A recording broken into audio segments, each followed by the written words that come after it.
Going. It is August 16th, 2017, 6:40 p.m. And I'm trying to figure out what the hell that must be. Let me see what that is. A minute. That ain't work. Try something. Need to go there.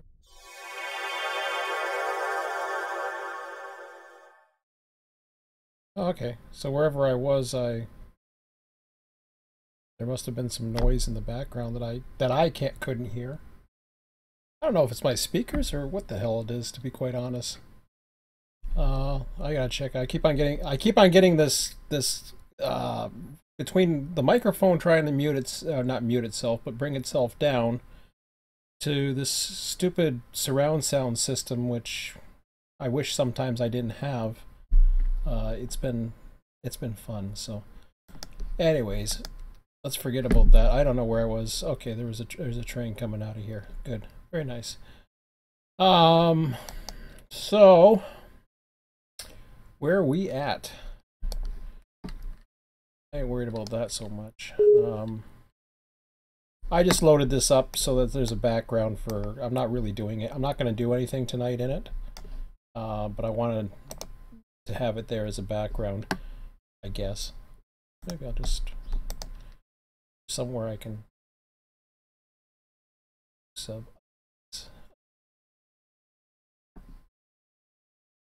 Maybe I'll just run this. Sounds like a plan. He's going the wrong way.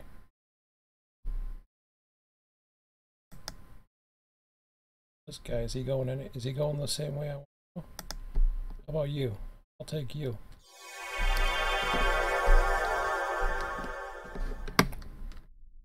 Oh, okay. He's good. So give me a second here. Yes.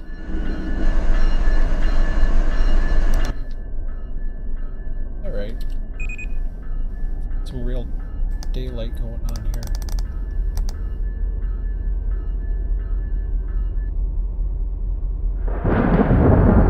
Oh crap. I had to find a store. Hold on.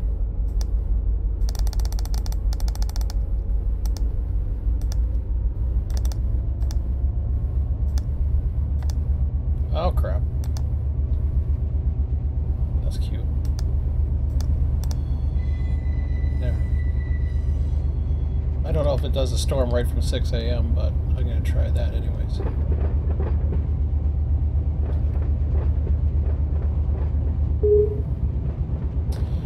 Okay, so this is, I guess this would be the first actual run I've taken, although I'm going to have all these. Can I turn these messages off?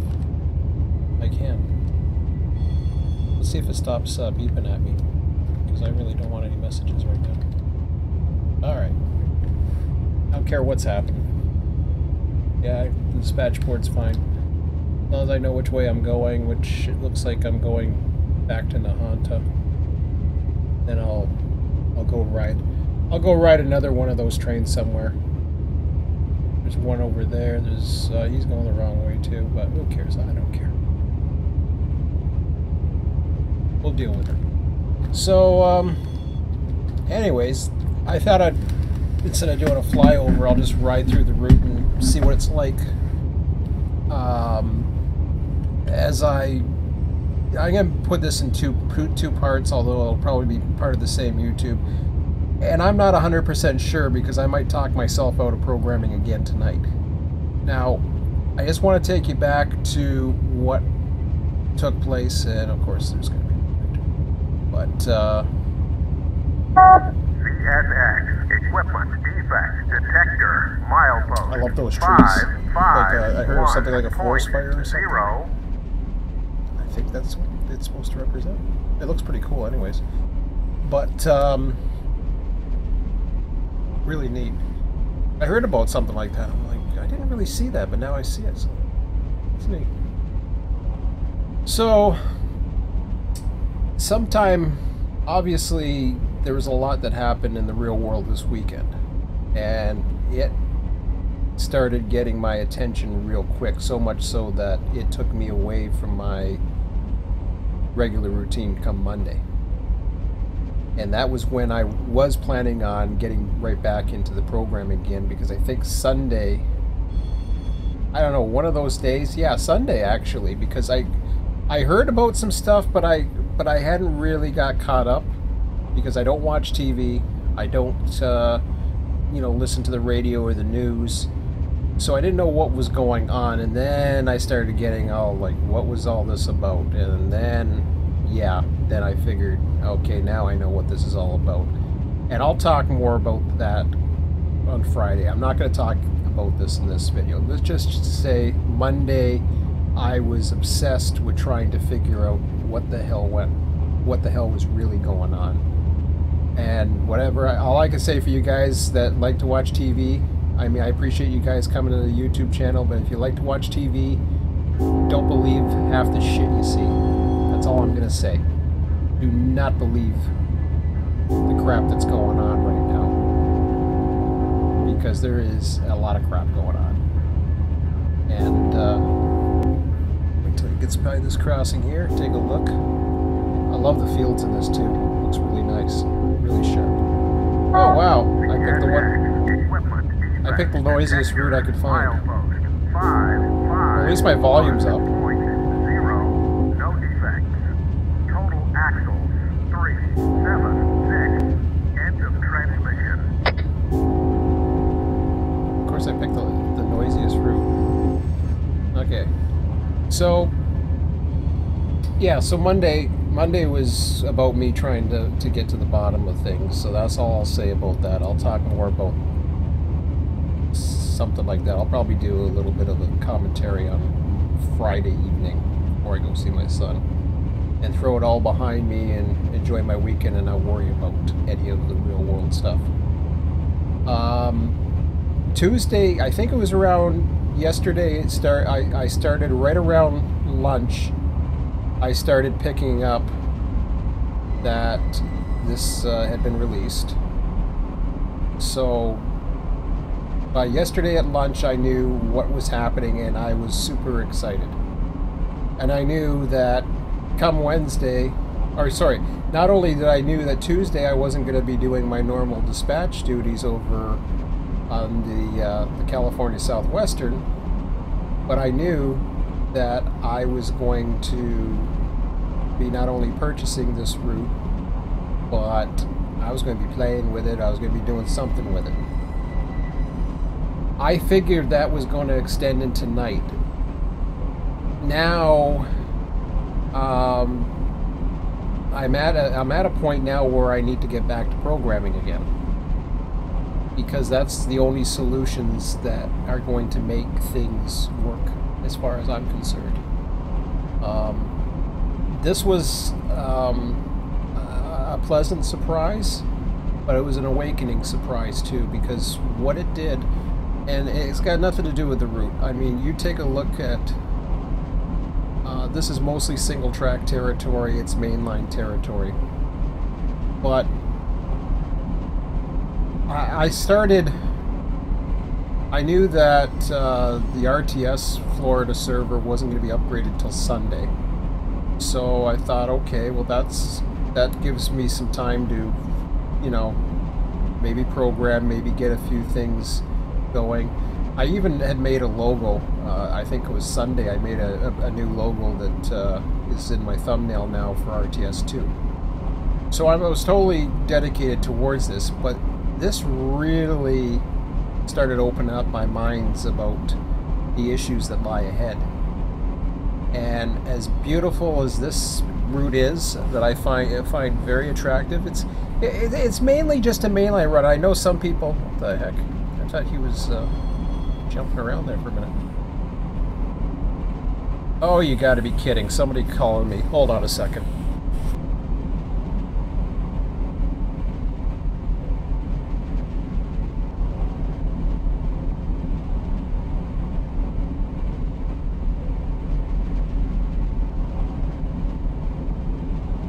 Yeah, I don't know what that was exactly. I got a funny feeling I know what that was, but I'll deal with that later. So I'll have to figure things out for that. Anyways, I'll check my email or I'll check my voicemail in a moment. But damn, I'd like to get this off my chest. So where was I?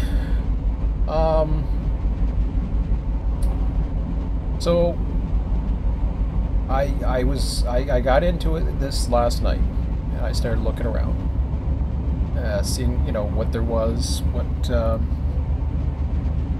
and I saw the hump, I saw the single track. I know there was some. I picked the good routes though, the ones with all the horns. I wanted a background because I knew I had to talk a lot, and I knew I had to get a lot off my chest. So I love the traffic here too on some of these lines. Very nice. So, oops, I guess that doesn't work that way. Let me try this way. Oops, does that work? That works. All right. So there was, I guess, some of the comments I've seen is, it's got, the whole Waycross area is awesome and blah blah blah, but there's not much industry. Well, that's okay for me because all the industry is on that other line that doesn't get used by too many main lines. So I'm okay with that. And I'm also okay with the fact that there's a 64 track hump yard, which is nowhere near to its capabilities. And I know I can make it much more capable. But then, I started thinking about how I was going to enjoy this, how I was going to do this. Where did I see myself in this? Because I purchased this thinking that I'm going to be involved in this some way, somehow. And I haven't got a chance to talk with Tom. He's very busy, I know. He says he's going to update his server on Sunday. I'm not 100% sure what I'm doing, but I know Mike and I are having a conversation on Monday as well. And I'm not too sure what that's about, but I'm going to talk about a few things that is in the future that doesn't bowl too well, as far as I'm concerned, for Run 8. And it was really, it's got me thinking very seriously about what it is lately. Why did I lose my enthusiasm? Even last night while I was doing the YouTube video, I started losing my enthusiasm. It has nothing to do with the route. I figured, well, let me talk about, how nice the route is and show it off. And there's nice mainline runs, which is important because then you have the single tracks. You got the single track meets, which make it interesting to dispatch, interesting to run. Plenty of grade crossings. I guess somebody was mentioning, reminding them of desert or something like that, or needles, and like, nah, not really. At least not yet. Anyways, I haven't really run this, so I see this much more. If I was to compare this between the quality of the run as opposed to scenery, let's just say the quality of the run, I would say this ranks up here pretty high, even when you look at Selkirk, which is a double track line and doesn't have that much traffic, so you don't see as much of what you would see. In fact, I would rate Needles higher traffic wise and interest. I would probably put the Mojave sub up there. Definitely the UP Mojave sub I would put fairly high as far as quality of traffic and running. Mind you, it's at slow speeds. So anyways, so I knew my enthusiasm was going down, and I was trying to keep a. I wasn't too sure. I hadn't really had time to collect my thoughts or think about things, as I said, there's a lot that's gone on this week that's had my mind all over the place. But focusing on Run 8, which is what I want to do tonight, and putting an emphasis not just on this route, but where we're heading to. I mean, you can see the sun starting to come up, and it's just shining there on the dash right now. So no storms, which is nice. There is a lot of potential in this route. There's a lot of potential for operations, and as it is right now, I think this is doable to dispatch by one person, because in reality you don't get as much down there. You have your double track and you're fine. This isn't that big of a deal to dispatch. It's a modest addition. I mean, $40, I think it's well worth the $40 personally. It adds a lot of mainline and makes Callahan sub relevant as well. It really makes that whole process relevant, but it also creates some interesting operational challenges, and I'm gonna get into that a little bit. Maybe I'll get into it now, and I'll explain to you some of the things that I've been looking through here. I don't know if I should go with that route or if I should go with that. No, I prefer to go. Well, you know, I'm at it now. So here's the issue. You look at Folkestone, okay? First of all, I'll use Florida. I'll use the Florida RTS as an example, though I haven't been on it that much to be an expert. This was the old route, so this is the original route that you're seeing here. Now, most of the what they did was they would run the all the industries on an as-required basis, bring in the supply trains, you know, switch whatever's needed. I'm not too sure what they did as far as what trains they ran down here and at what times or anything like that. They have a registry system, and I know they're looking at working on that a little bit further. I'm just trying to figure out what the hell my dishwasher's doing. Hold on a second. I just want to check something out. I'll be right back.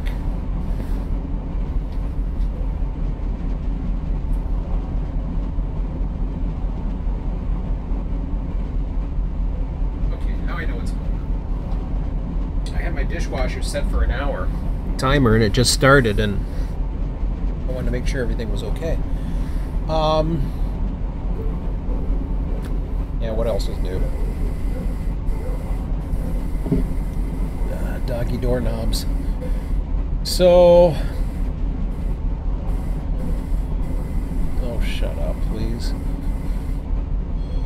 They haven't been, you know, I've been lucky for the last little while that I haven't heard them for a while when doing YouTubes.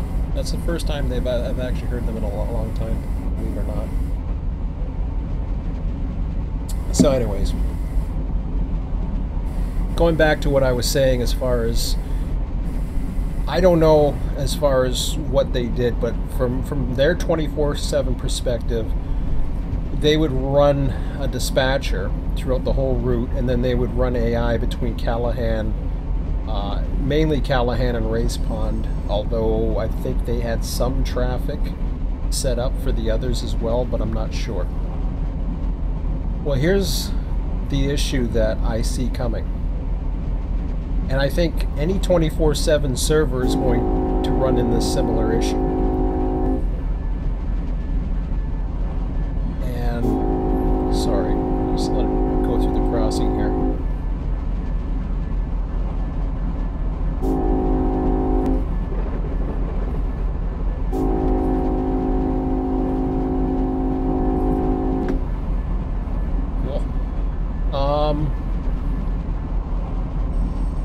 So when you look at the Jessup sub that comes down from Race Pond, and you look at the entire Jessup subdivision,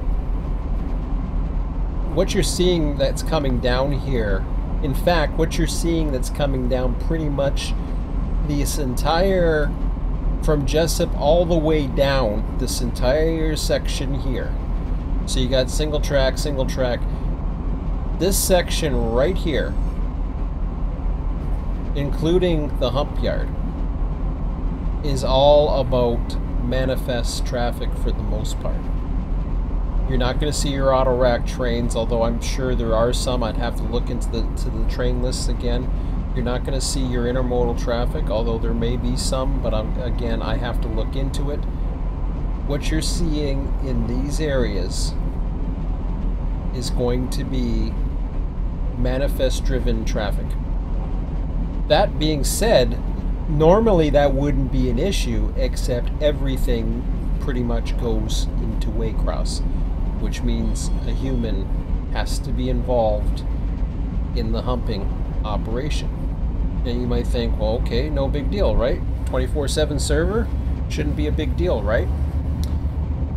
If there's not enough humans that are running that, even if people are running main lines, you're going to see the majority of the traffic continue on locals.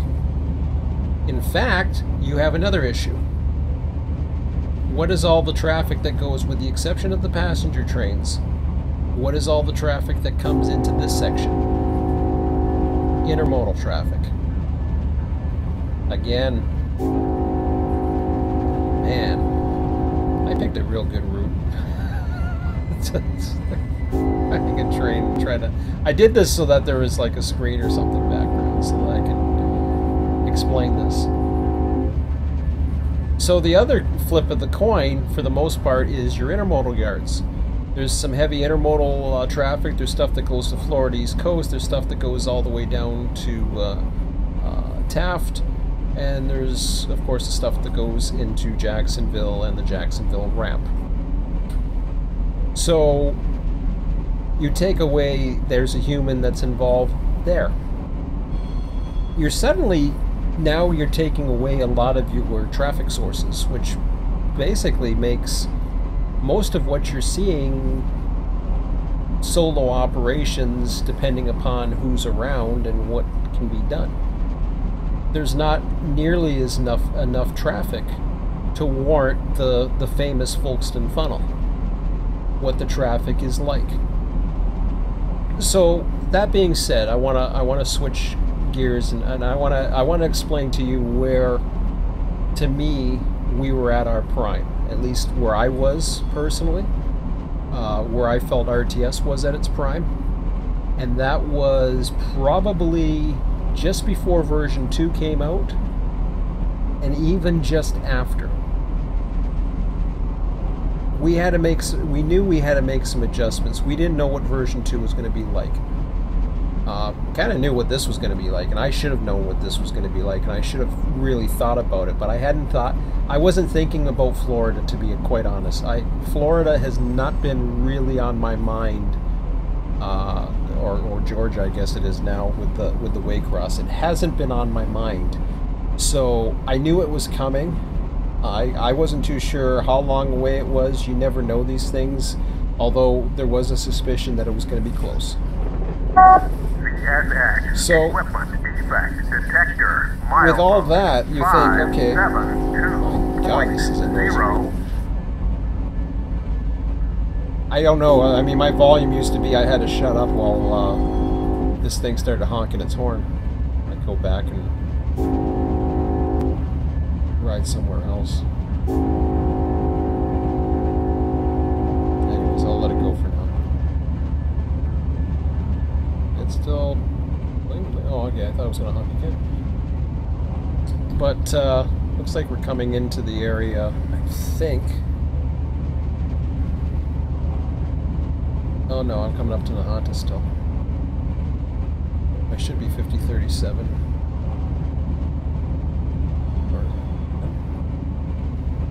Where's my damn number? Ah! It's over on the other side. I don't know. Okay, hold on a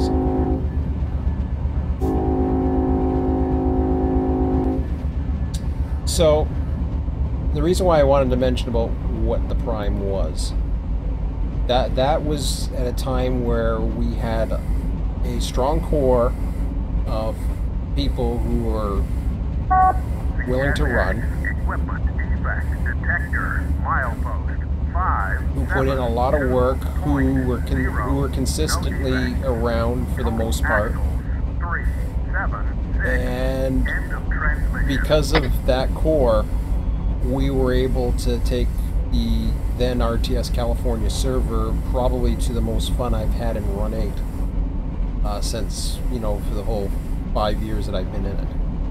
And it was pretty awesome. The amount of trains we had running, the ability to dispatch two dispatchers, and just the ability to, have a lot of fun.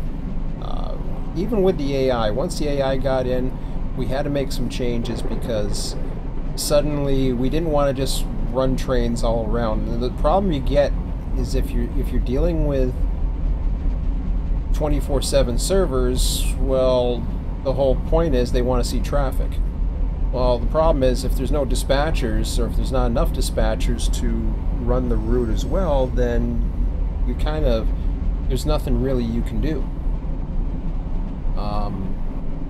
So that was the issue, and the only solution that I could think of, and that Mike and I seemed to agree at the time, was we can go 24/7, but we got to stop running the trains. And to this day, even his server still does that. It stops running the trains.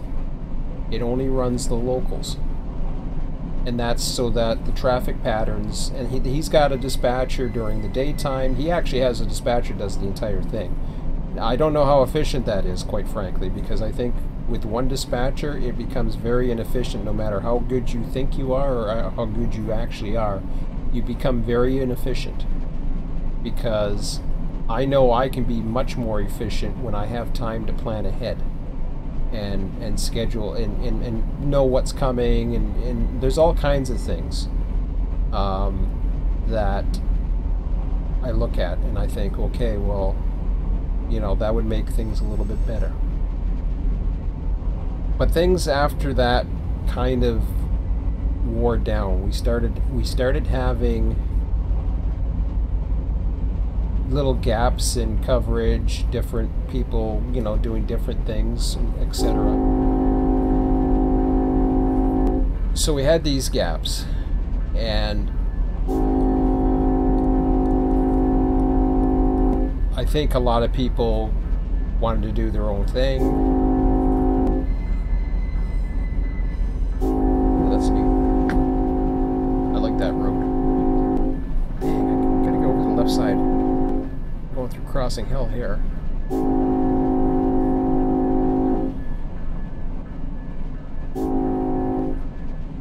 Oh, there's Brunswick Subdiamond coming up. So yeah, then we had people who were busy with work, which seems to be a recurring theme. I know what that's been like in the past for me, but it's not really affecting me now. I do my job and then that's it. I come home, do my errands, have time with my son, and then that's about it. So I can't really relate to anything else other than that. So, but I know it was starting to stress me out. I know it was starting to feel like a job for me. Eventually, and I was already stressed out, and I think Mike was getting stressed out as well. And his solution at the time was to basically start up his own server, do his own thing, because he had a little bit of a different vision. I'm not too sure how much different, other than the fact that he's running his own forums. I'm not too sure how different it really is now. Other than I think he reduced the number of trains, though it doesn't seem like it sometimes. at least dispatching wise, it seems like I'm doing more work now than I did before, especially with the extension, and that's something that's starting to get to me as well. I know at some point that that's going to be a decision. I'm probably going to go to someplace else, or do something else with the time on those particular nights. But I'll talk to Mike about it and see what he's thinking or what he's got in mind. These AI trains do not like honking for the just for the crossbucks apparently. Am I missing a signal up here or something? Or oh, it says I'm okay. Yeah, whatever. Just seems like a slow section or something. But could be the diamond itself. I don't know what the speeds are, to be honest. Oh no, now he's picking up speed. So, getting back to when we were at our peak, you compare what we were doing with even the top servers, and I'm talking the top of the top, and we were doing just as good numbers, we were doing just as good movements, everything was rock solid. That was the peak. After the peak, it never really came back. And the fact that we never really progressed with RTS software, I think, was unfortunately a downside. I regret not pushing it sooner. Instead, I wanted to work with what we had. I wanted to work with, hopefully, Run 8 doing different things. And they were talking about editors at one time, not too long ago. I don't know what Run 8's doing. I don't know what's next. I mean, especially when you look back in the history and you've seen all this talk about different routes. There's talk about Alaska. There was talk about I don't know. I know there was other things on that big bucket list they had at one time, and they just took it off.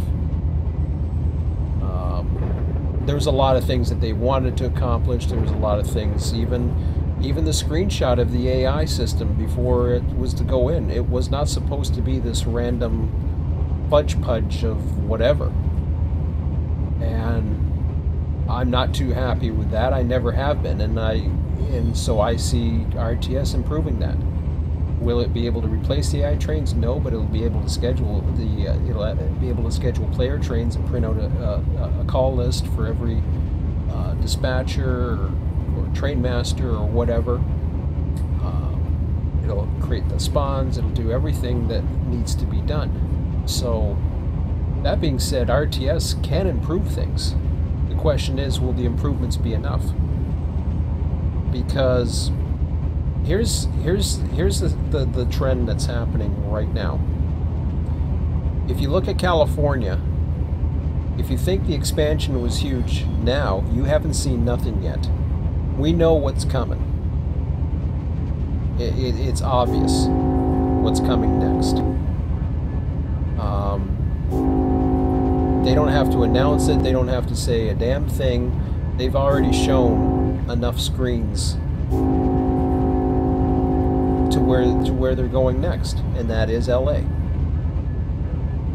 And once that happens, unless there's a third dispatcher on California, I will not be dispatching. Absolutely not dispatching. Because I'm already doing too much, as far as I'm concerned. And California, to me, will require massive automation to function properly. Because now it's just like, okay, well, you got the AI trains. That's the thing that people don't understand, and this is what RTS has always been about, is operations and building trains and having realistic purpose. You start having a bunch of trains that go throughout the system, and then you're interacting with intermodal yards. We dodged a bullet with San Bernardino, but that was a tough one, because when Cajon came out, San Bernardino became a new challenge, as did West Colton. West Colton actually helped improve some things, but at the same time, it created more work to be done. So you had all this. Now you've got that other expansion that I won't even touch. Despite how good it might be, and the graphics might be great, and the gameplay, and it might be awesome, I can never operate that thing and actually utilize the rest of California in one session. That's why I did the Bakersfield project. That was one of the first things I did. I tried to take a certain portion of California and run it just like that. The problem with that is you're paying for a full route. You're not paying for a partial route. So when you take a portion of something, you're missing out on everything else that's supposed to be part of that you may enjoy. Of course, you're making that choice with any route that you have, quite frankly. But at least then, you run one route, you run this, you run that. I mean, who's to say you can't run a bunch of another save as another portion? But the things get too big. You're looking right now. Selkirk is pretty good as far as the amount of work, although it's going to take more than one or two people to operate Selkirk properly, and there's issues. There's still issues with the hump. There's still, those kind of things that need to be addressed to make it, and not to mention an RTS alternative for train generation, because the problem is it doesn't know how to deal with auto racks and reefers. And what happens with every local train that you run? Well, it throws in a bunch of auto racks and reefers, or it throws in a bunch of cement cars, and then you're screwed. So that's where RTS can improve that part. RTS can also bring down the HPT values of these trains to more realistic levels. I'm not too sure why that can't be done in an update, quite frankly, the Selkirk Mohawk. I should have mentioned that the other night because I was talking to Mikey. I should have asked it to him. I could have said, well, can you get these values lower? Because Florida doesn't. Florida's, when they spawn a train, it's much lower HPT values, as far as I know. But, I mean, the bottom line is RTS will be able to do that, so it really doesn't matter. I don't need, so maybe that's why I didn't ask it, and at the time I was already thinking it. But,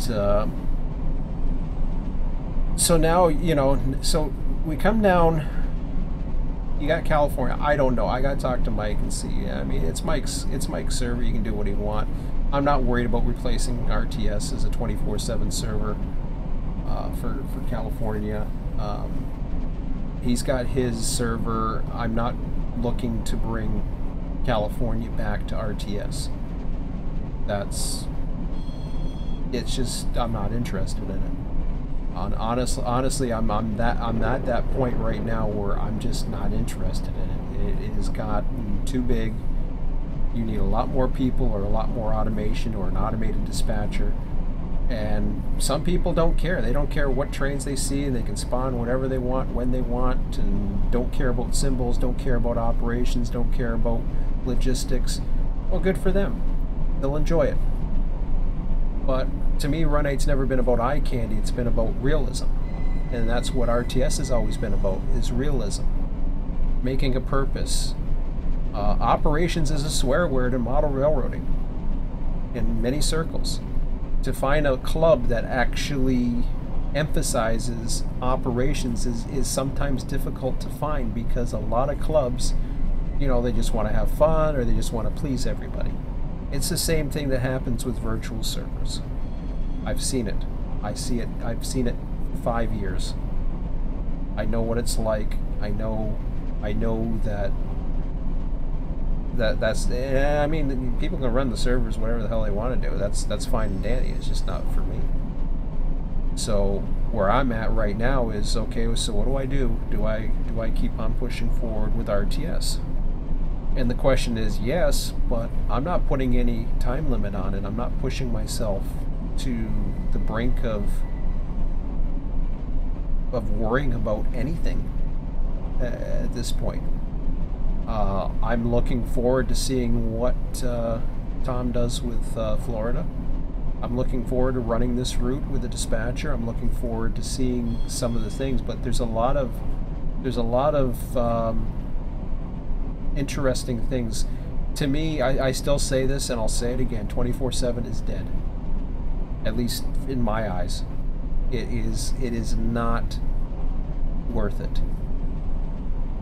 I would much rather, if I was to have a choice, get a bunch of like-minded people. Say, for example, I say okay, I like to run a server on Monday nights and Wednesday nights. Okay? And I like to run I like to run my server from 7:30 till 11:30 p.m. Well, all I have to do is, as long as people have the address, then I'll be responsible for the dispatching, then I'll be responsible for making sure that the switchers get to do what they have to do, etc., etc. So then you get a bunch of like-minded people. Somebody likes that route and says, "Hey, well, I like dispatching Tuesdays and Thursdays, or I like running on a server on a Tuesdays and Thursdays, so I can host those days." Well, that's where you copy. You take that world save file, you email it, and say, "Here you go," and you have it. I see California getting to that point where it's going to be... Is that Winnaker coming up already? Okay, well, we're getting off this train. I'm not going on Winnaker. Let's see where we got this one here. Let's ride the rest of this route. Is there anybody... Oh, I could have ran Barganza, and we'll run Barganza with this one, okay? Let's run this one. This one looks like a good one to run.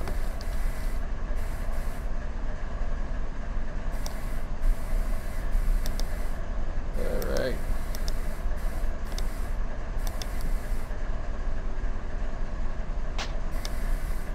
So we'll run this way.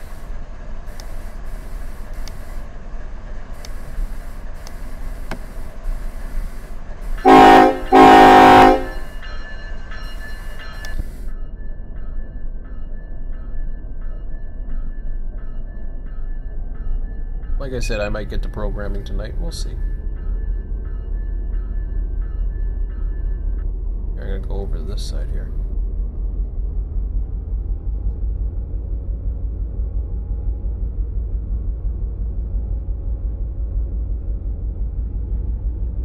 Sit in the engineer's lap. Wow, it takes me forever to get over here. Oops.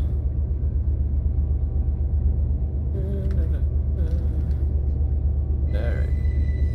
Sorry, buddy.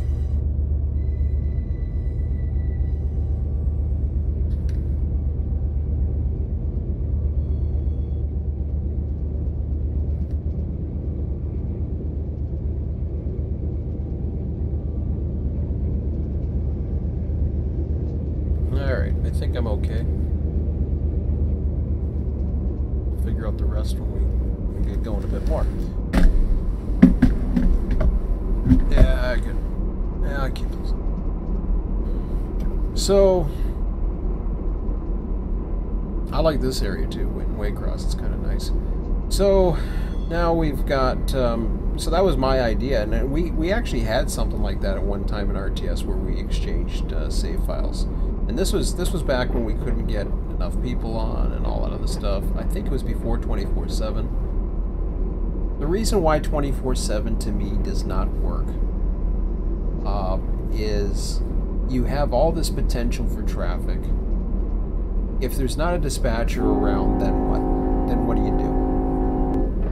People just run, and for the sake of running, they do their own thing.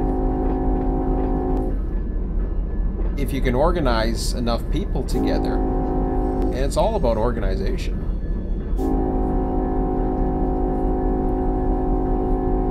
All you do is you get, you know, and I understand everybody's schedules are different. Sometimes they don't feel like doing stuff.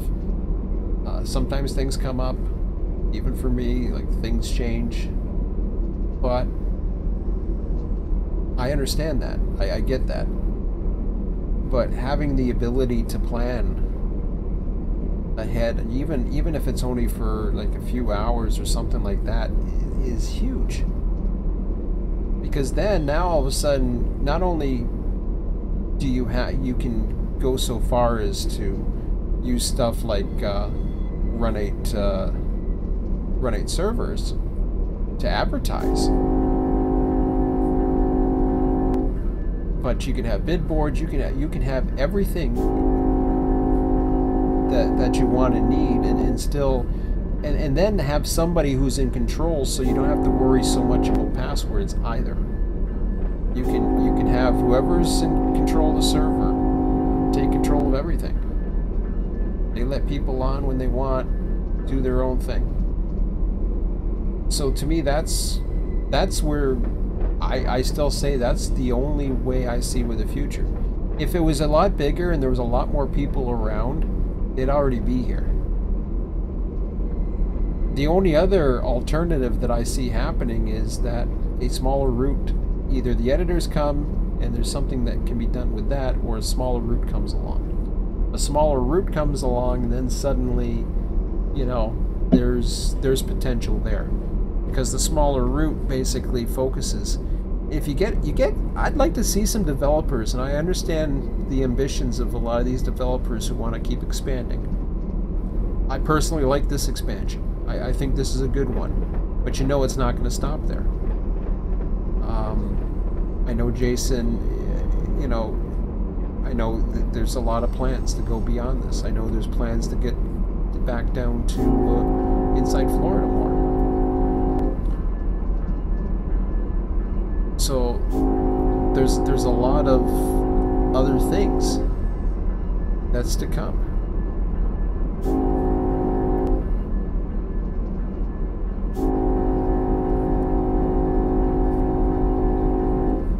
On the California side, once you get LA, as far as I know, there's talk of there is Yuma sub. There's all this to turn this into this monster territory, and I don't think the numbers are there. Yeah, the numbers are there. You can run as much AI as you want, but I can go into train. If I wanted to dispatch a territory, I can just load up my TD3. You know, I could just go like this. Here, I'll show you. It's really simple. All I do is click start the day. I'll hit start here. Train stopped, waiting signal. I'm gonna stop it there because I don't want trains running, but I can see everything that's coming out from Jacksonville. So you can see not too much on a Sunday in the next few hours, but there's my list. And this is a common list, but it's also random. So once you have the trains that you've set up, you know what's coming by just virtue of this. So you know, okay, well those trains are coming. Oh, that's cool. What about this? Okay, so we got 3 trains coming in the next. I think it's for the next 8 hours is how it goes in this. So it's not till 3 o'clock in the morning will there be a train coming from that direction. You got to warm up the territory, so you got all these other trains that are lined up to go to Folkestone. So these are new trains entering. But you can see this right here, and the majority of the traffic, and this is the thing, the majority of the traffic actually goes through Waycross. I see a Q125, and I think that there's your one intermodal. There, something's up with that. Something ain't right with that. I just realized. Oh, that's Savannah. Sorry. Never mind. Okay, so that's the S line to Hamlet. Oh, okay, I got you. All right, so that's Savannah. I was thinking. Never mind. So that's, you know, you got 6 trains there. You got passenger, intermodal, a couple freights. This is Savannah. That's not the other way. So that's both. Not as much coming from Florence. Passengers, intermodal, whatever. So out of Rice Yard, you've got, I think that's multi, but no, there's some there. You got, you know, various freights, some locals. 1,700, or maybe that is all the various ones, I'm not too sure. 5 trains going that direction. There's probably something on Fitzgerald, yeah, Fitzgerald subs. You know, got, no, that's more than 8 o'clock, but then again, these could be late factors too, I'm not sure. I don't know how many trains it is a day, but you can see I can dispatch this whole territory and say, if that's all I want to do, okay, well, that's fine, there, I just dispatch the whole territory. What's happening is, when you start dispatching too much, as a dispatcher, at least for me personally, I don't get to see the fun stuff. Because I can't keep on this screen and plan things ahead and then suddenly, you know, go back and forth all the time. It was a complaint that I saw from many people who you know, first saw AI and they didn't know what to do, because it's like, I don't want to dispatch, I just want to run the trains. And then some of them got used to it and just said, well, you know, you don't have to run the whole railroad, which you don't. I like this stretch here of the highway too, it's kind of cool. That's really cool, actually. I love the homes. Very nice. I didn't see that sign. That looked like a new sign. Oh well, I'll check that later. And hopefully I'll get to run plenty of runs. See what it's like. And because of the sunlight, the frame rates are starting to hit a little bit. But it's okay. So I guess that was Brunswick Junction behind us, or was it? I don't know.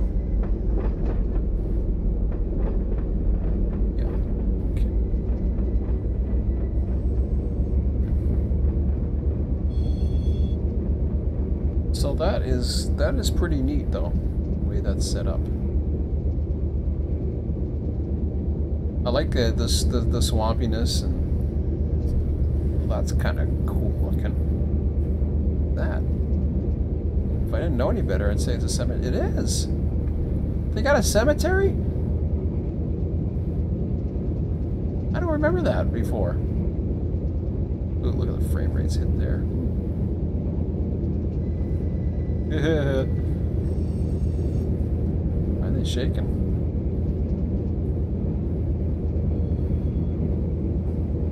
I love the cemetery, that's cool. Very nice. What I thought it was like, what? Very nice touches.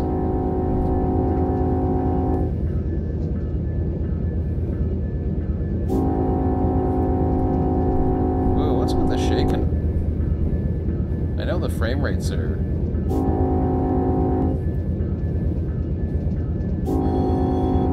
Cause they're acting weirder. Oh. I mean, I know the frame rates are getting hit a little bit, but that doesn't seem like this guy here, he's running fine. It just seemed like those two together were spazzing out. Oh well, whatever.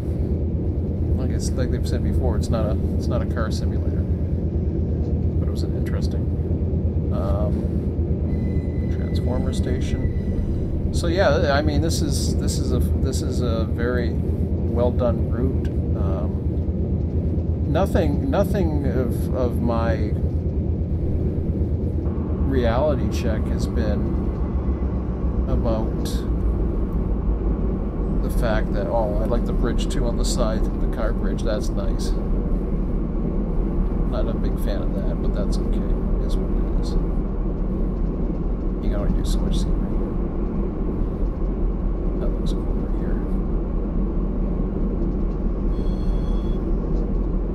I like that. Very nice. That's cool. So, yeah, and you know, nothing, and taking this little run too is kind of nice, because you know, all I was doing was flying over last night, but the big picture started feeding in, and that was what really started getting to me. And I know I had a lot more that I wanted to talk about. I'm going to just run this for the next little bit. Take a tour of the routes. And see if it's inspiring me enough to program it. And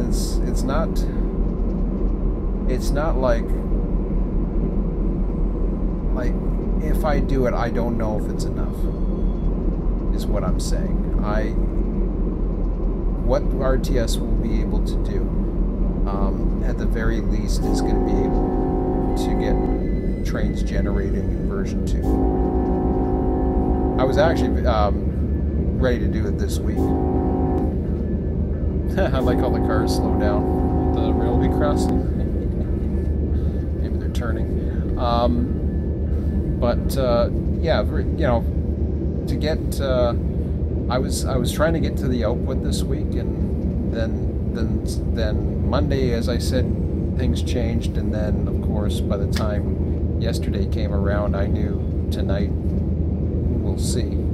I may still get to it. I'm not sure yet. Like I said, I might separate this into 2 videos. I'm thinking about doing that as well. I don't even know what I titled this one, to be honest. Just to see, you know, what there is. To me, Waycross is going to need that. It's going to need the ability to have the trains that come in. You can't just have a bunch of locals pop up,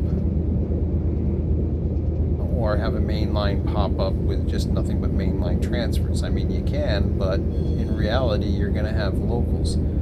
So, in order to do that, you got to decide what you want to do with the locals. Do you want to reconfigure the hump every time? That was the dilemma we had with California. We only had 10, you know, or 15 tracks or whatever it was to deal with. Same issue we had with not California, with Selkirk. You know, you're only dealing with 20.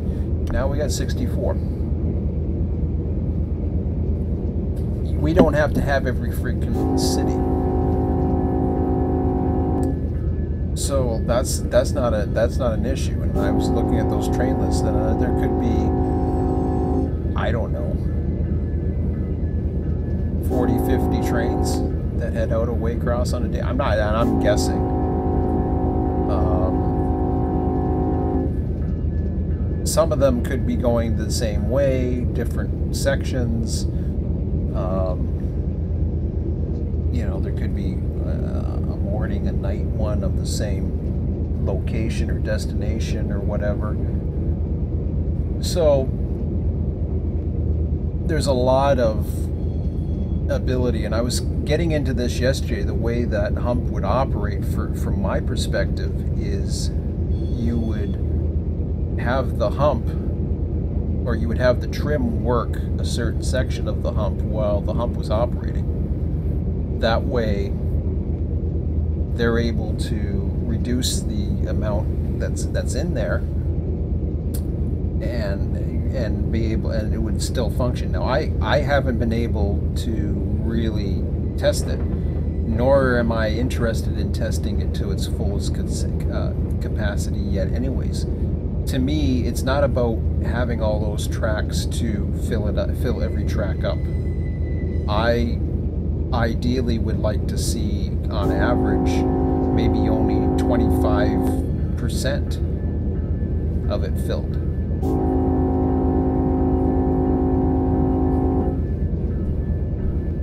And what I mean by that is, I'm not talking about 25% of the tracks, I'm talking about 25% on each track.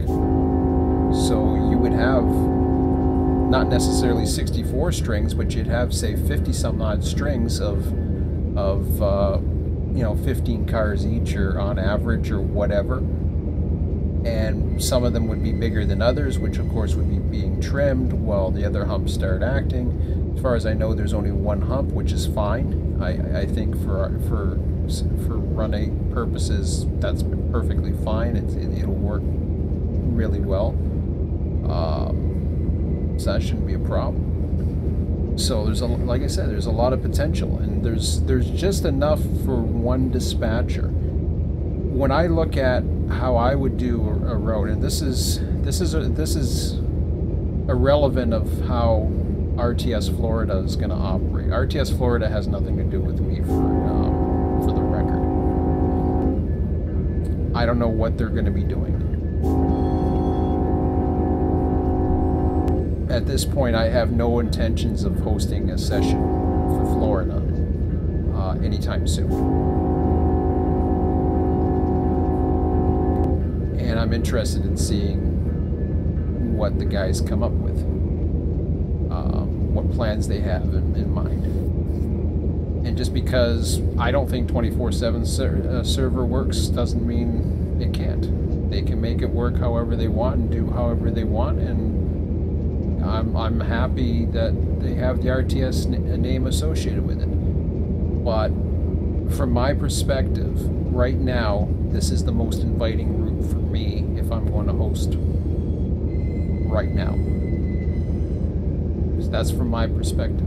I have to say that straight out, and I think Tom realizes that, because everything changed once this came out. Selkirk Mohawk does not have the popularity for whatever the reasons, whether it be the issues in the past or the fact that it's just double track and, you know, it gets a little boring. I don't know what the issues are. I know what some of the issues are as far as the hump. I don't think that really matters to most people running. There's certainly a lot of switching possibilities. There's certainly, I still say it's probably the best looking route out there from a scenic point, I think. I mean, California, you can't beat some of the vistas, but I'm talking about the feeling of, you know, going through various, you know, the Hudson River and going through around Albany and going up along the Mohawk and stuff like that. Some of the dense forest regions that they have. I mean, the scenery is fine. They do a great job with the scenery in this too. I would certainly rank this as number 2. California is just California because California is barren. I'll be curious what LA looks like, but I'm not getting it. I mean, as much as I want to support the guys, they gotta, to me, they have to go a different direction, at least if they want my money. I happily gave away my money for this route. I don't regret that. And even if I'm not, if say for example the 24/7 server doesn't suit my needs, then I will make this, I will make it work for my needs. I already have my son that's getting interested in it, so there's potential there. My theory as far as what's required is you need to have at least one person that's able to keep it going.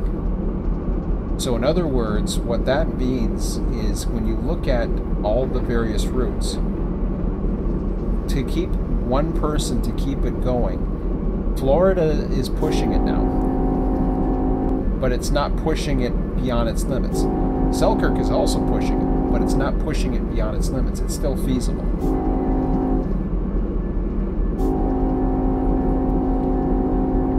California, there's no way in hell you can do it with one person, at least with realistic levels. Be it dispatching, operating all the various industries, forget it. It is, I mean, you want to do solo stuff and have your fantasy trains that just go around in circles, disappearing out of nowhere. I mean, that's fine. That's just not how I do things. And those that enjoy it, great. This is a nice little scene here too.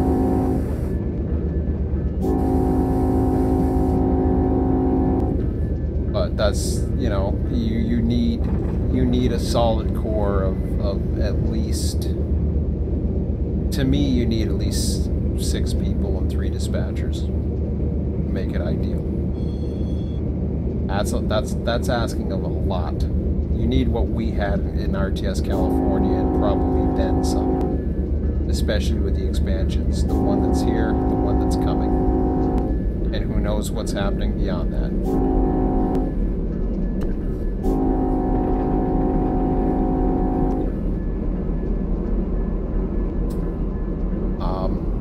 I don't know if Selkirk Mohawk's going to expand any further. The traffic patterns don't interest me that much. RTS can probably improve those a little bit, at least allowing the overtakes to take place. Before Florida came out, my whole goal there was to at least get the CSX or even the Conrail era trains, if I was going to go back that way, to have them and actually be blocked properly.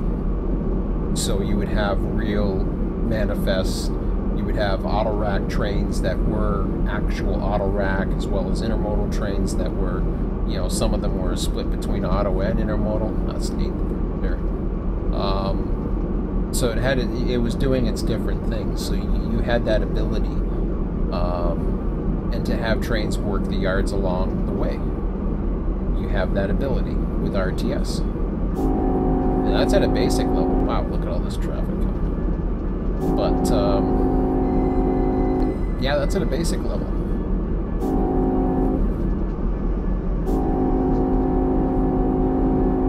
So if I can get the basic level going, and I can get it to do that, then what's next? And I've touched on this a little bit. Well, the next thing is to start simulating or taking the place of the humans.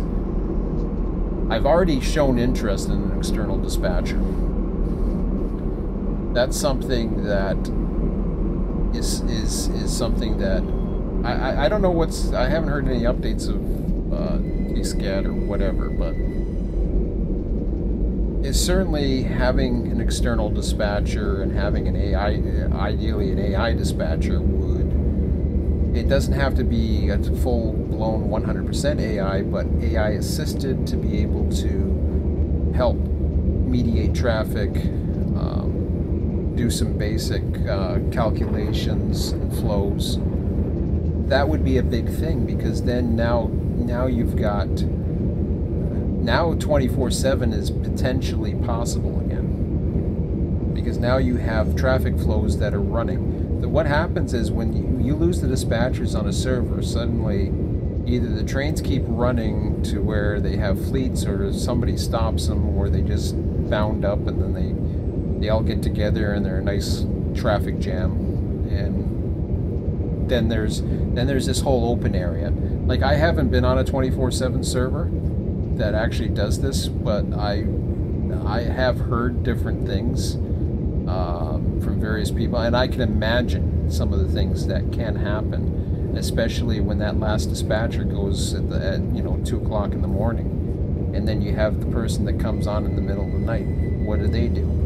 How do they, what are they allowed to do? If there's no rule or if there's no guidelines, they can basically do anything. So if they want to run traffic, they can. And how can they dispatch that entire California? They can't. They can only dispatch a little bit to make it to progress the traffic. Well, how do you have it so that it keeps it going but yet slows it down? You know what I'm saying? How can you have it that way? I don't know. I don't know the easy answer to that. That's why I say 24/7's dead. And yeah, people can come say, well, yeah, but that what about the people from overseas? They can't run a server. If you're overseas, okay. And I've said before, it doesn't take that much. All it takes is to get enough people interested in what you're doing. And it takes more than just putting a server up. It really does. And I mean, you can have themes, you can have guidelines, you can have all kinds of things, but you really have to get out there and not just advertise yourself, but you have to be out there to say, hey, I'm running this server. And it's tough to do because there's so many servers and you don't know what they are. You have to sell it. You have to sell it on your site. RTS certainly, I don't think we really sell anything anymore. CSX, equipment defect detector, milepost Other than the car forwarding. 574.0. So, no, I don't want to look at you. I want to look at the building. That's nice. So, no, I'm more selling about the car forwarding than anything else. So, but you've got to get people's attention, I think. Or else, if people aren't showing up, and then people have to know what it is. If you keep it too open, and I'm seeing this example in some of the servers that I've been on recently. If you keep it too open, to me, all it does, I mean, it becomes vague, and it's just, well, you know, you can basically do what you want. Well, do what you want is just like the big popular servers, except now you don't have enough people. So doing what you want, well, you can do what you want on single player too, and still dispatch and do some things. But you know, just doing what you want. I mean, it's great. It's a great idea to make everybody happy, but it's just not. I don't know. I mean, I wish the best of luck to anybody who puts a server up, but to me, you have to have something that attracts people and says, this is when I run, this is what I do. There's a lot of 24/7 servers. I don't know how they're doing, honestly. I know Florida has struggled. Hopefully, you know, hopefully this is going to be a boost to Florida. I'm hoping. We'll see. Every Selkirk Mohawk server that I've seen thus far has suffered. And I think that has a lot more to do with the actual track plan and the way Run 8 does their AI, and the fact that the HPT is not in realistic values. You have way too overpowered trains on Selkirk Mohawk, and that causes, you know, serious issues. I can't tell you how many times I had an open track for 40 miles to have a train overtake another one, an Amtrak, who had a much higher speed limit, and I couldn't get him by it because the intermodal or the freight that was slowing him down was just basically not slowing down enough themselves. And you know, I'd run into the speed zone, and then, you know, I'd run into another speed zone. I can never get them to overtake because those trains ended up being too powerful. And there's not much grades, but there is enough. And if the HPT values were a little bit lower and more realistic, you wouldn't have the acceleration like you would the Amtrak, and that's key. Getting out of a zone. An Amtrak can recover very quickly out of a speed zone. A freight train, not so lucky. I've seen this freight just, you know, getting through certain diamonds and stuff like that. It takes them time. So those speed zones can be to a passenger's advantage because they're able to get out of it quickly and get up to speed. The problem is, if your HPT is too high, even if you're on relatively flat track, it isn't going to take as long for that train to get back up to speed again. When you plug in an HPT value, suddenly now you got some pulling to do to get up to track speed again. Whereas the passenger doesn't really have that issue. So that was to me, in a nutshell, the frustrations I was having with Selkirk Mohawk in trying to dispatch. It was easy to dispatch for the most part, but it was pretty much, I mean, I barely took advantage of many crossovers. It was what I call a conveyor belt. And I remember specifically running on Needles, and Needles was a totally different story. Needles, I could dispatch the hell out of that thing, and Needles was very, very interesting to dispatch. I know that doesn't sound like saying much, but it is. Needles was very interesting. Even Mojave up to Cameron. There's so much potential on that set. And that has a lot to do with hills and tonnage. that's just the way the tracks are. It's just how it's laid out, and unfortunately, that's where it may or may not work. And if there was more traffic, if there was more of those things, you know, then I could see it. I haven't found an era that I've liked yet for Selkirk Mohawk that really utilizes or takes advantage of the full double. I'm surprised for the amount of traffic it's still double track. And I've seen, like, current day sitting in Buffalo and not seeing a train come through for hours. I saw that a couple of weeks back, and I was like, wow, you're kidding me. And then other times you'd have these big guns. To me, a double track territory, especially in this day of age, considering that was once 4 tracks, that's crazy. Like, how the hell did they do it back in the time? And that had a lot to do with Buffalo Terminal, because Buffalo Terminal was huge in passengers. There was a lot more freight interchanges going on there. There was just a lot more freight traffic. So it's an older trunk main line for to direct link to Chicago. So back then in New York Central, it was huge. But you know, now it's down the double track, and honestly, and I've seen the way CN had done. You know, Hunter Harrison, when he was around here, I mean, there was the double track down this way. Now, mind you, it was much more extreme because our traffic was really getting low. But there's sections where we still have commuter traffic on, but they've reduced the double track into a single track main line. They've removed a lot of the double track now. So you think, well, why would they do that? Well, it's because they save on insurance and taxes and all that other stuff, I guess it is. And more importantly, like maintenance, I guess, is the big thing. They don't have to maintain the track if it's not there anymore. So what are we at? We're at South Offerman right now. Love the fields too. Very nice. Wow, I got a long ways to go. Jeez. Is there any other trains around? Or trying to spawn themselves, or?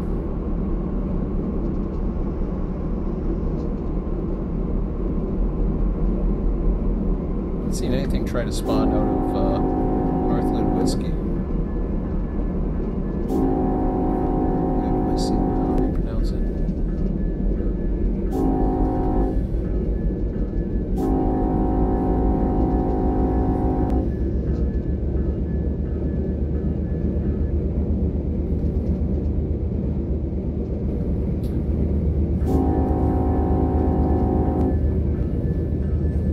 So yeah, that's that I think pretty much sums up how I'm feeling about everything. I guess. Like I said, I don't know. I got some conversations to talk about, and I guess really the other main letdown for me was that there's really nothing I can do in the system that Run 8 has. Even if I was to build all the trains off of the TD3 stuff and then just start running, and even if the spawn point's not active and I start doing stuff and having that go, even if I have all that stuff and configure the hump controller and configure the industries and do everything that I need to do to get this going, it's going to have massive limitations. And it has nothing to do with the route itself, it has to do with Run 8, the way it is right now. There's a limitation that's built in. There's and most people don't see it. I know I'm a minority. I know I am the one that's saying, well, hey, wait a minute, but I've run it enough to see how the AI works, and I'm not going to start on the AI thing again. I can't believe how many videos I've talked about it. Nobody sees it. Nobody sees the repeat symbols. Nobody sees the way it is. That scheduling system was supposed to go, or it looked like it was going to go into place. It was just a screenshot. They were very selective of what screenshots they showed, but they showed that one. And that kind of gave me a real big hope that that was how it was going to be. And it never turned out to be that way, but it was supposed to be for something more better, whatever the heck it was. But I don't know what that is. I don't know if it's out there. I don't know if it's going to be out there. I just don't see what could be better than that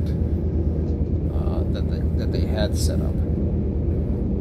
But it didn't work, or it was buggy, or I don't know what the hell the issue was. But it didn't make it to version 2, and it's never been attempted again. So who knows? They talk about the editors. That's a big one. What are the editors? What editors are we talking about? Are we talking about being able to choose where we can spawn a train? That's huge. You know, are we talking about editors as in editing what we can have in a train? That also is huge. Like being able to decide what's going to be on these trains as opposed to letting the system just, you know, fill out our needs as if you're running. The system's actually, the way the tag system is, it reminds me of a short line. It actually worked great for Florida before this expansion. Now that this expansion's here, that ain't gonna work anymore. And the whole thing was there used to be one supply train that came into Florida, did its thing, came back out. That was it.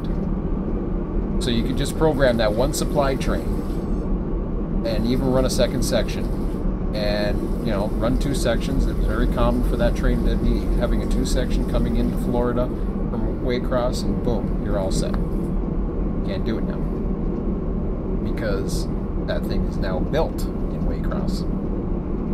And now this is where the logistics come in. You've got 4 directions that stuff comes into Waycross. I'm thinking 4. Sounds about right. You can add Brunswick. But I would say, let's just say it can come in for 4 directions. And when you branch out those 4 directions, it goes further and branches out into other territories. But the bottom line is, it deals with the Southeast United States. It is the operational hub of the Southeast United States. And for Georgia, as I've seen in the manual, South Carolina, it's not all the Southeast, but definitely Florida, I believe some of Louisiana. I'm probably missing one. Forgive my geography. I should be pretty good at geography, but it's just my memory's failing me at the moment. As far as Mississippi, I doubt it. No, what am I talking about? I know there's one in there. Alabama? That's getting a little further. Mobile, Alabama's a little too far away, I think. But I don't know. It can play in. It can play into the whole CSX system, to be quite honest, because there's also the traffic that does go up to the along the corridor to the northeast, and the stuff that heads towards Chicago as well. So, but it really plays into all the locals that come out of those states and all the regionals that come out of those states. Waycross plays a huge role in it. So, keeping that in mind, even if it's just 4 directions, you can't have, I shouldn't say you can't have, yes, you can have manifest trains that suddenly pop up out of all directions, including, I guess, Taft, which makes no sense because most of the industries are in that area, so that wouldn't make much sense. But you know, let's assume nothing comes out of that section, and so everything's coming out of, let's say, 3 of the 4. In theory, I guess you could have it, but then, yeah, you're dealing with logistics. Certain Certain cars are not going to come from certain areas, and other cars are going to come from other areas. It has to do with commodities. It has to do with what the waybills are, and this is why I focus on waybills with RTS. So that I can define what is the car, how many cars on average will that train ask for, where is it, you know, and where is it going, so what is the tag going to be. But more importantly than that, I combine the manifest trains to include not only regional traffic, in other words, going through Waycross to go on to other regional trains in the area, but does it deal with other locals? So it's not just cut and dry, here's a local train, here's a regional train. That's not how it works. Those regionals can have traffic for those locals. Just like the locals themselves can have traffic for the regionals as well, even if they're coming out of the system. There can be locals that come in, have traffic for other locals. There's all kinds of things. So it's not cut and dry that they're going to all be regionals. They could actually have locals that play into other locals. I'm not sure of it, but I wouldn't be surprised if there's a connection between Georgia Pacific and Doctortown. I wouldn't be surprised if there's some kind of connection between the two. I don't know if there is, but it would make sense to me. So you've got the pulp paper processor, which would basically serve the paper plant. And there you go. To me, that's a local, you know, a potential local. Now, would it be easier to go by truck in that area? I don't know, but I see a potential for it because it's not too far down the line.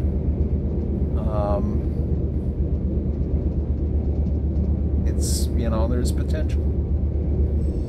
How fast can it turn around? Blah, blah, blah. It probably does go by truck, but it's potential.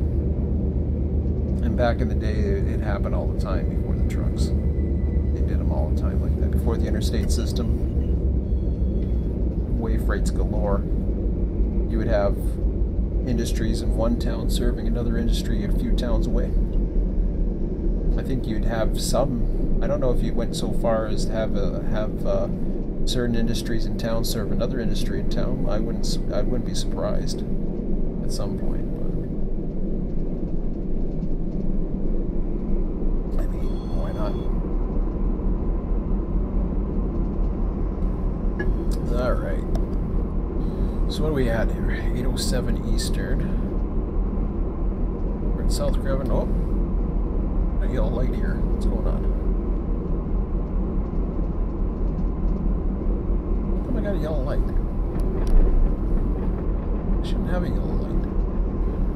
That's not right. Why do I got a yellow light?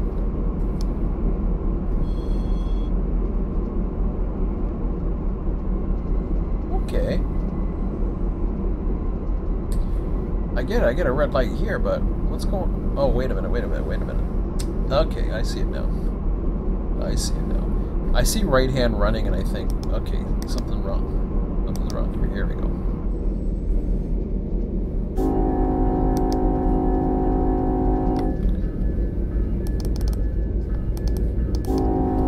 Okay, it looks like nothing's coming this way, so I forgot there's even a light here. You gotta look on both sides here. Alright, so we're just going to keep running trains. How's the other guys doing?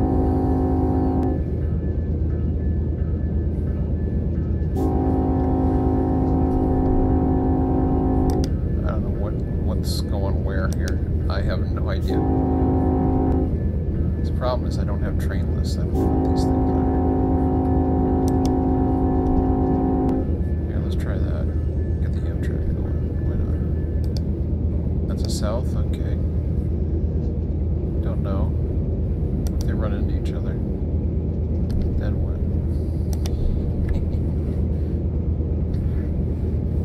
That's the thing, you know. Want to watch the scenery, I don't have time for dispatch. Now, it's different. Well, let me just cut it for that for a moment, and I'll be back in a few minutes. Pick this up and...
Okay. Oh. 12 Eastern right now.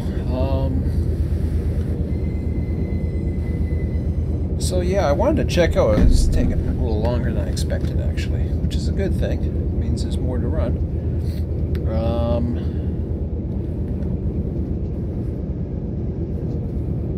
So I was gonna take the other run going east or south, or yeah, south, not east.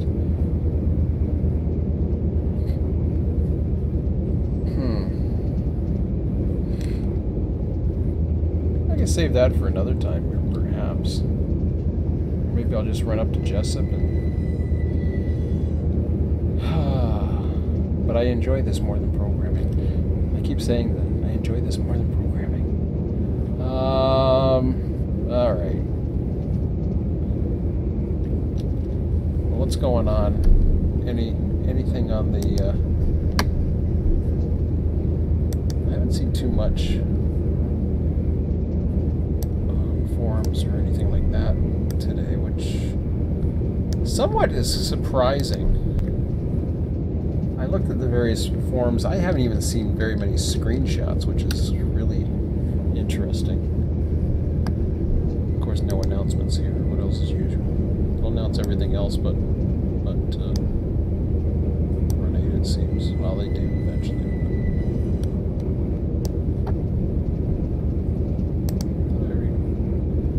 Saw his message.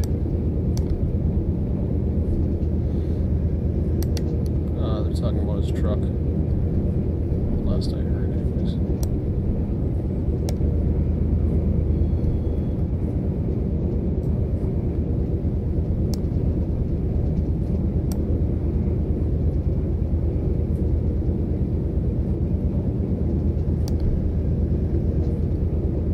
See, everybody wants it to expand. See, I gotta be the minority here.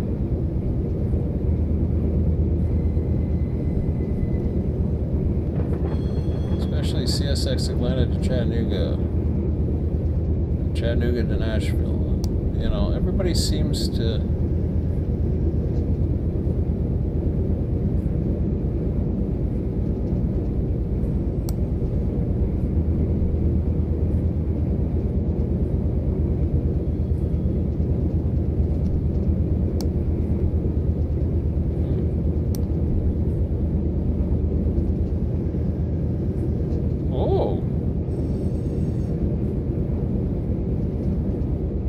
So there you have it. I knew I kind of figured there'd be an expansion, so which for now is okay. Obviously, you know, they want to make money. They want to continue to build routes. But well, I'll keep on talking about this because why not? So you want to continue to build routes, which makes sense. Expanding networks, I understand the purpose of it because it makes it bigger. It makes more people become part of it, even if they don't have every route. They can have standalone routes, and they can enjoy their portion of it, and then they can be part of a bigger system and all that. But it takes a lot of people. And this is where I got into the whole, well, you know, what is going to happen next. Now, I thought they were going to head to Tampa. I thought that was where they were headed, but I understand the reasons. You know, I'd like to see where the editors are going. I really would, because I still think the simulator itself has a lot of potential. There's nothing out here that touches it. But believe me, after 5 years, I was looking. I was looking at Train Sim World, and they couldn't do diddly squat. They had the biggest opportunity to really not only enhance their current market, but to be able to expand into the prototypical base. And what did they do? They screwed their own. They not only only screwed their own supporters, especially from Europe, but they screwed their own base that expected more from what they've done. And they just made it a laughingstock for people like those who are into Run 8 or whatever. Is okay, well, you know, I mean, put it this way, if you want to, I mean, I'll be very cruel about this. There was a simulator once that, it was one of the first simulators, and it actually had video. I forget how it did it, but it actually had video coming out of the cab. The cab itself was you had the controls just like you have here, but the actual window was a video screen, and they had video capture of the line that they modeled. So what happened was you were taking the controls and it was speeding up your process along the video. You could do the same thing for that whole route.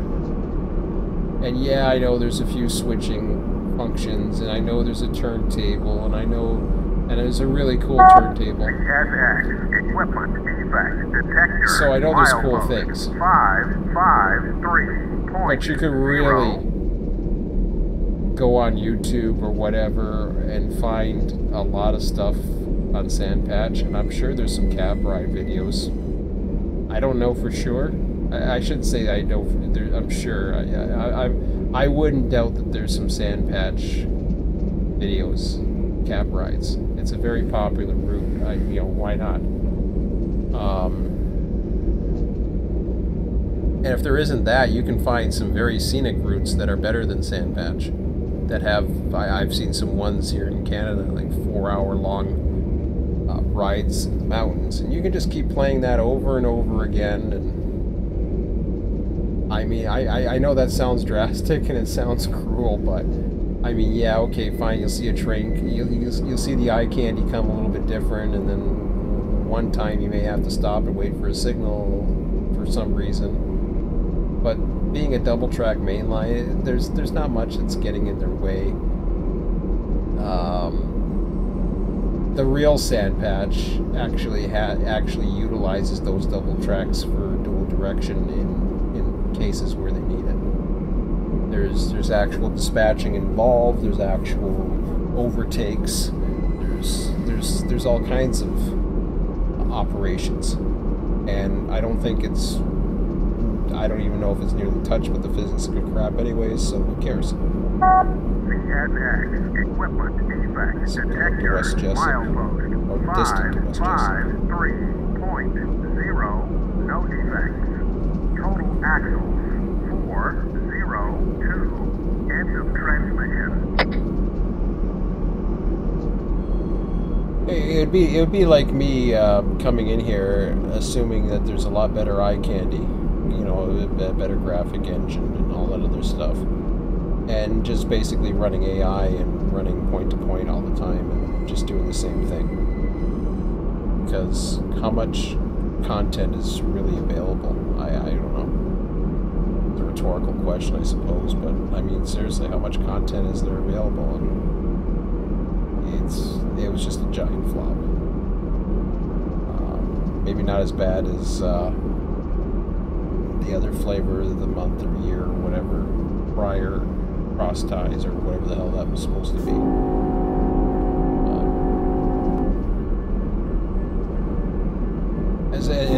I mean, it may sound hypocritical to say, well, yeah, but Sean, you're promising RTS 2, when are you going to deliver that? Fair point. Might sound bitter, I'm just complaining or whatever, and I'm not inspired or whatever, but I'm one person. I like to have fun too. I like to know what my simulator is going to be. I like to know what's ahead for the simulator. Obviously, Jason's very forthcoming in saying what's coming next for him. That's great. What about the rest of California? I mean, we know LA's coming, okay. I mean, I guess that's rhetorical as well. But what are some further plans? What are some further ideas? So we got another yellow here, huh? West Jessup. Did I give him a light? Oh, okay, I guess he has to be. I'll get used to these switches.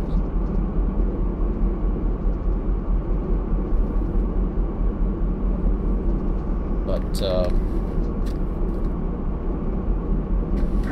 so I mean, there's a lot of potential that Run 8 has. There's a lot of potential that this route has.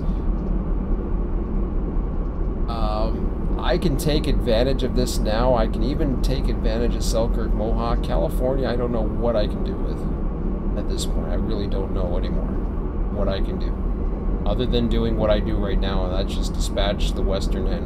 And as soon as LA goes in, I'm done. Because then if LA gets added to the mix of routes available for a particular server I'm on, I'm either going to have to say, well, you're going to have to take LA because I ain't dispatching it, and then I guess dispatch a bunch more, but we need 3 dispatchers by that point. For sure, we need 3 of them now, as far as I'm concerned, if you want to really do it. So, but yeah, I'll talk to Mike and see what he's doing, but it's his server, he do what he wants. Florida, same thing. RTS, even for RTS Florida, it's RTS Florida is their independent server. They can do what they want as well. I don't know what they're doing. I haven't heard the plan on that one. I've heard some rumors, but it remains to be seen what that's going to be. So I talked a little bit about the automation aspects, and the first goal is to get at least RTS back to where it was on version 2. That shouldn't be too hard. I've already made some breakthroughs. I'm starting to get motivated enough to give it a shot tonight. I might do it in another video later. Those cars look weird when they do that. I saw another one do that. I don't know why they're doing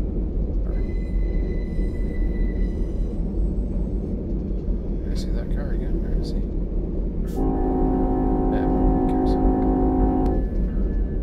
This junction's pretty cool.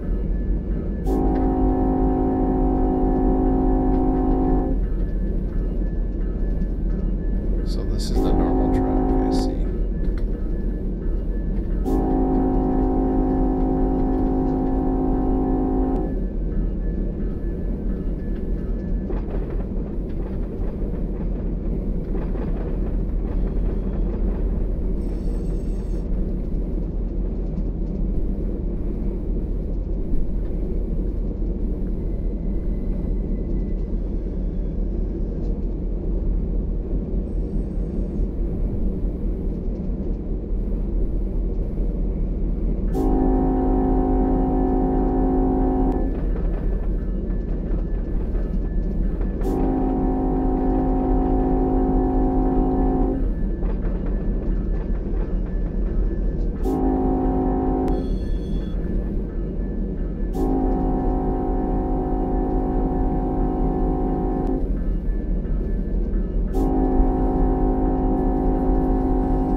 Platform. I guess it's right here, huh?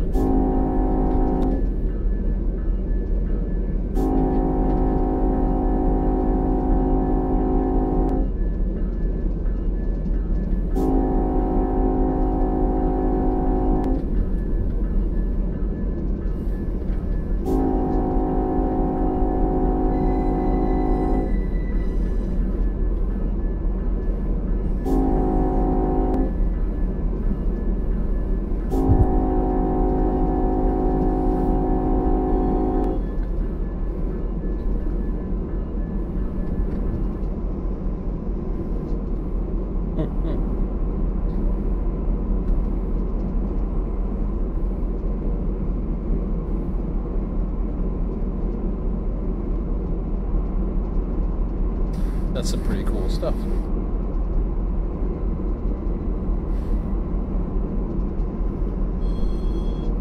Oh, back swamp. This area looks pretty cool coming up here too. Well, but I'm wondering if I should maybe run a train another night down here.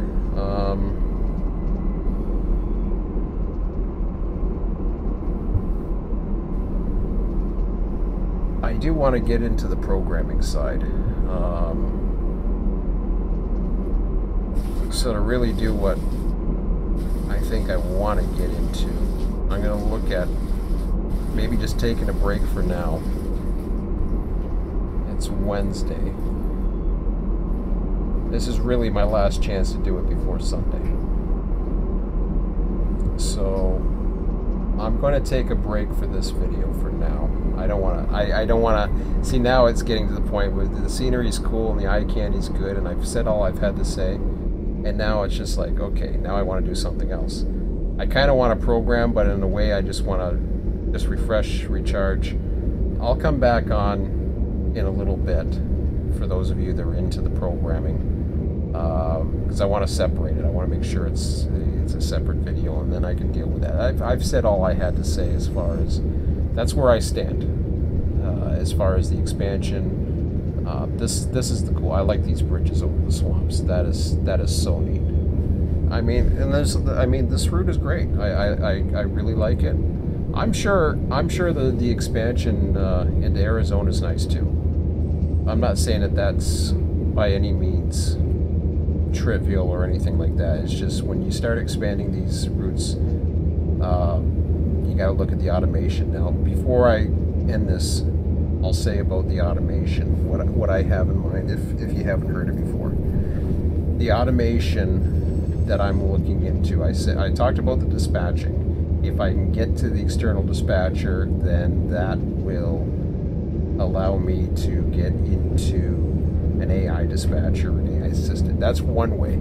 The other way is one that I can control, or at least should be able to control. And what that is, it's already taken fruit or taken shape in the form of the survey module.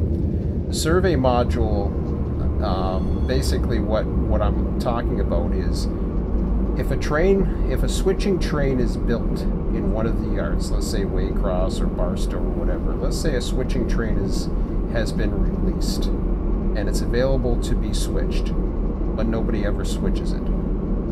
So what that means then is,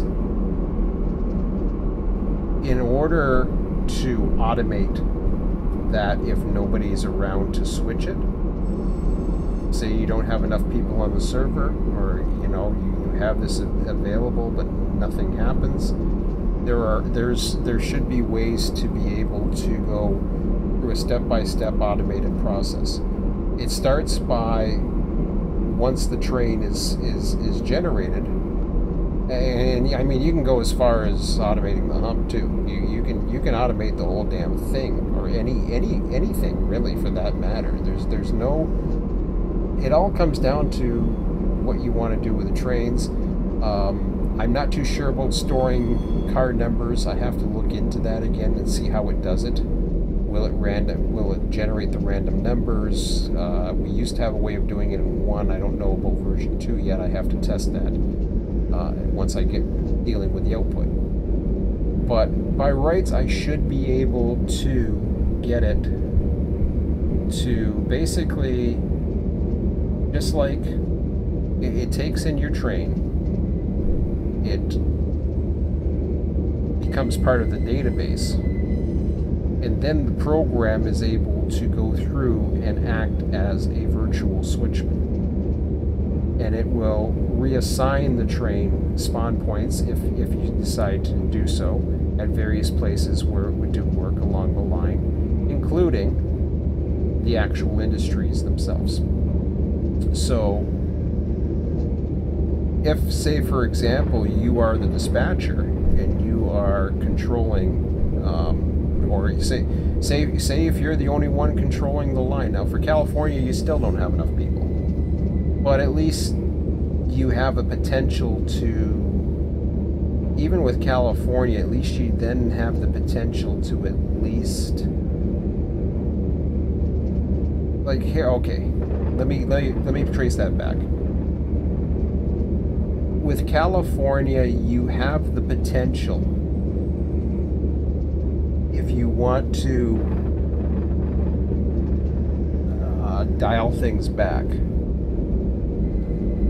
In theory, you can go a few different ways. With AI, you could, if you like the Cajon sub better, you can go that way, and then you can avoid worrying about the train, anything going out of. But then again, you already have needles as part of it, but you could stop it.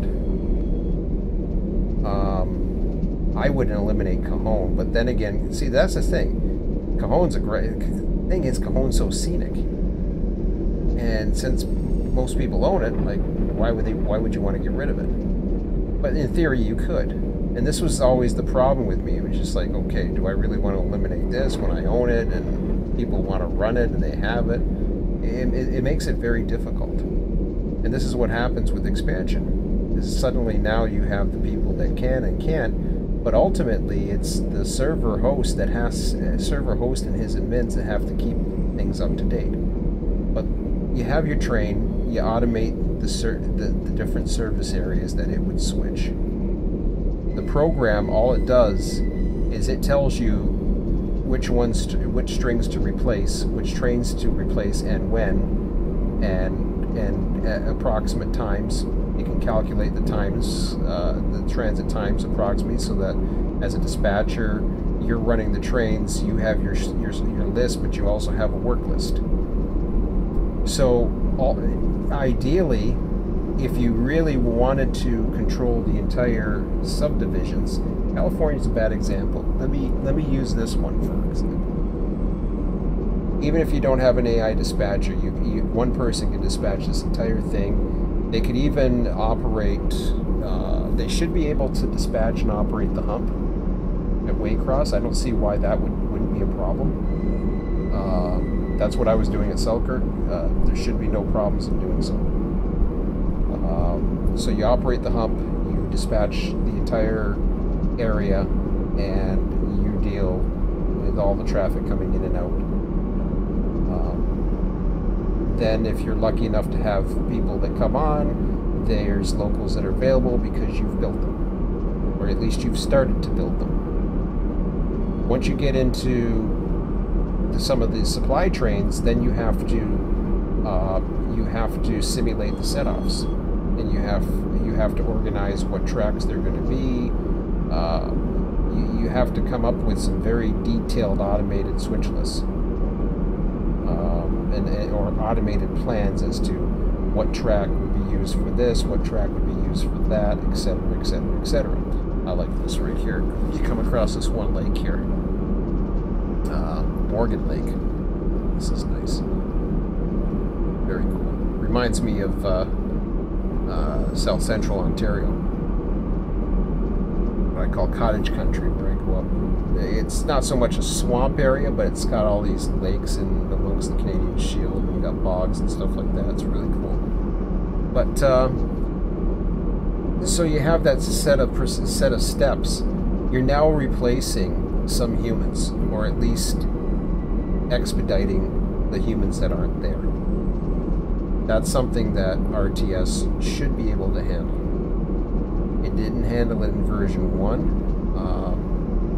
There's a lot of things impeding version 1 that I didn't have in there in design. But this is a continuous thing for me. I'm going to just chip away at it and continue to do my thing slowly. You know, it all depends, because at some point, you know, if the servers don't entice me, then I'm going to go back to RTS more often. And then if programming's getting to me, then I'm going to find other programs to do. I'm going to find other things that entertain me. You know, but I don't have any interest. I'll say this again. I still don't have any interest in leaving Run 8. My enthusiasm for Run 8 has definitely gone down. There's no doubt about it. I can't deny that anymore. And I had to fit to reality and say, okay, yeah, your enthusiasm's not there, Sean. Don't kid yourself. You want to do other things. You want to, you know, you're suddenly, you know, it's not that appealing to you anymore. You know, you're starting to think about, well, what can I do tonight? I'm actually starting to get bored again. Not so much of Run 8, but well, I guess that too, but I'm actually getting to the point where there's some days and nights that I start getting bored because I really don't have anything planned. And I don't have anything going on, and I don't, you know, it's kind of weird. But you'd think if I'm bored, I'd be able to get into Run 8. You know, that's not always the case, because it's just not that appealing to me. So I in many cases, I'd rather stay bored, I guess. So, anyways, that's all I'm going to do for now. 9 o'clock's coming up in a little bit. I'll take a break for a bit, maybe come on at 9:30. I don't know if I want to do 2 hours of programming. Maybe I'll come on at 10 o'clock. We'll see. We'll see how I feel or how bored I get, because that's what's ultimately going to bring me back on. So I'll be back on later tonight, and it's just going to be programming. And at the moment I intend on doing it, but then again I intended on doing it on Monday. 2 days in a row programming was stretching it. There's just too much to get caught up on and everything. So we'll see how it goes. if I'm not around, you know why, because I found something better to do or something caught my attention. So, but that's it for now. Always comment, questions, post on the forums. I got the link, you know, whatever. And I will hopefully see you in a little bit, and I'll talk to you in a bit.